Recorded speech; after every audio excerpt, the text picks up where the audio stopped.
Natapos na ang Day 15 ng impeachment ni Vice President Sara Duterte. Alamin natin ang latest mula kay Angela Babad live. Angela, ano ba ang highlights ng impeachment ngayon? Ninya, nasaksihan nga natin ang mainit na sagutan ng dalawang kampo sa harapan ng Senate Impeachment Court. Doon nga sa cross-examination kinwestiyon ni Defense Counsel Attorney Christine Ferrer ang kahulugan ng surveillance work sa Joint Circular 2015 at kung kailangan bang may mahuli muna bago maibigay ang payment of reward. Is proof of success. Your Honor, please. Let the witness answer, Your Honor, please. Mr. Can the Presiding Officer, can the counsel be instructed not to stop the witness at mid-sentence, Your Honor? Never mind if you're on cross. There are limits to cross-examination. Misleading questions are not allowed. They on are cross. allowed. Councils, I don't think I need to lecture please, you that. councils, let's not allow the generational or seeming generational divide increase the tension in the courtroom. Let's keep it a notch lower. Your Honor, please, I am preventing myself from giving her a spanking, Your Honor.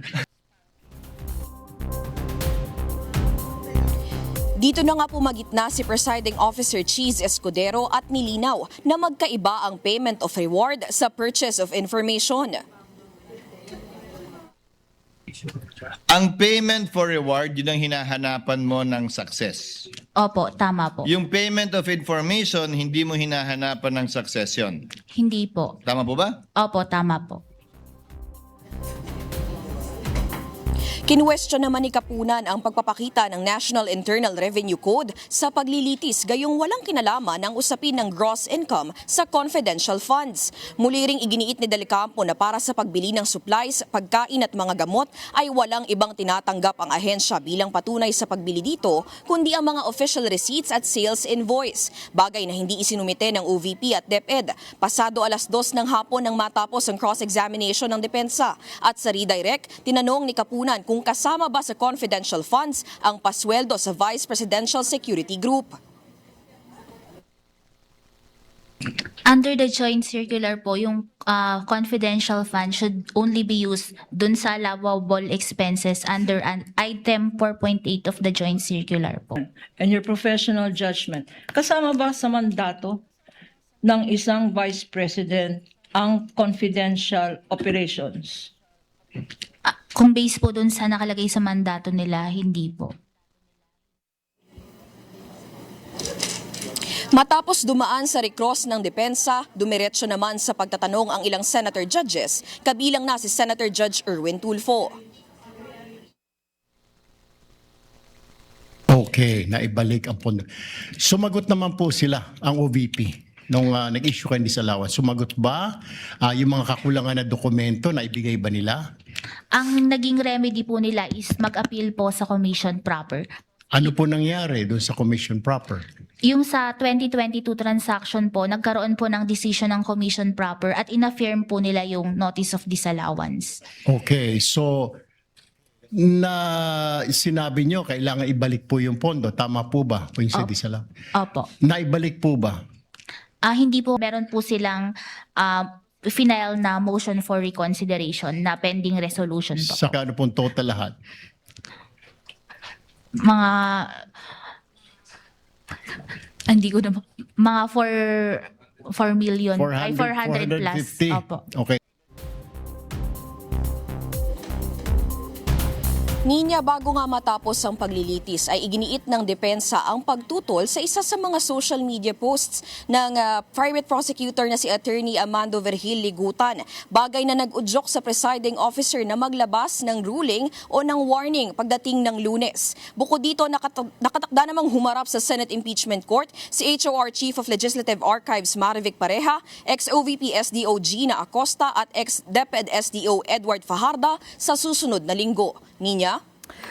Okay, Angela, matanong ko lang kumusta naman ang mood dyan sa Senado pagkatapos noong impeachment trial considering nagkaroon ng mga controversial, quote-unquote, bangayan sa panig ng isang millennial lawyer siguro no, at isang OG lawyer na may mga salita pang nasabi like papaluin daw niya si Attorney Christine Ferrer. Ninya kanina bago magkaroon ng recess para sa lunch nga ang parehong prosecution at depensa pati ang Senate Impeachment Court ay ating binantayan kung ano yung magiging demeanor ng dalawang kampo. Agad na umalis at lumabas doon sa korte si Attorney Christine Ferrer at naiwan doon si Attorney Lorna Capunan.